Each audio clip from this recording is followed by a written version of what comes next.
Tariff पहले क्या थे, अब क्या क्या अंतर इसमें आ गया है, वो भी जल्दी से आपको बता देते हैं। जो टैरिफ अब घटा है, पहले 50% हम पर टैरिफ लग रहा था, रेसिप्रोकल टैरिफ भी था उसमें, रशिया से ऑयल खरीद रहे थे उस पर भी हम पर अतिरिक्त टैरिफ लगाया गया था, वो अब 18% कर दिया गया। तो पहले 25% रेसिप्रोकल टैरिफ, फिर पेनल्टी टैरिफ लगाया गया था 25%, कुल 50% हो गया था, और अब घटकर सब घटकर, यानी कि 50% से घटकर अब ये 18% हो गया है रेसिप्रोकल टैरिफ। हालांकि पहले अमेरिका इससे कम लेता था, लेकिन अभी 50 से कम 18 तक तो ये आ गया है। और हमारे साथ हमारे संवाददाता हिमांशु मिश्रा भी जुड़ गए हैं। हिमांशु, बहुत बहुत लंबा समय लगा इस डील को, लेकिन आखिरकार ये डील हो गई है। क्या आसान रहा या बहुत मुश्किल था इस डील तक पहुंचने में? देखिए राजीव, बिल्कुल भारत ने जो है अपना संयम बरकरार रखा, धैर्य को बनाए रखा।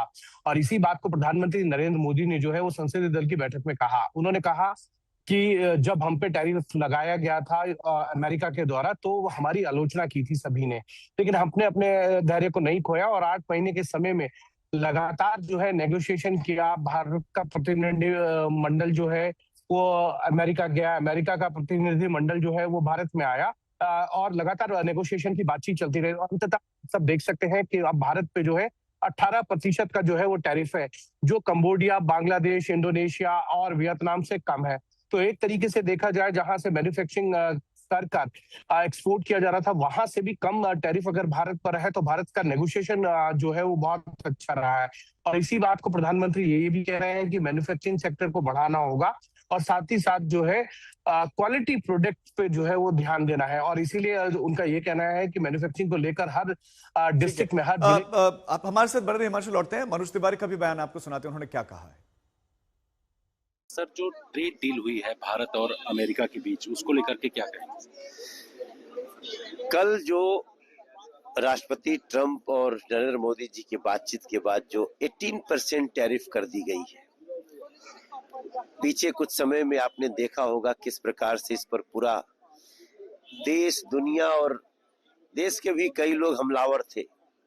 आज भारत के उस धैर्य का, भारत के उस सकारात्मक विदेश नीति का जो फायदा हुआ है, आप समझ सकते हैं इससे कि कंबोडिया और बांग्लादेश में भी इससे ज्यादा टैरिफ लगता है, उससे भी कम टैरिफ अमेरिका करता है।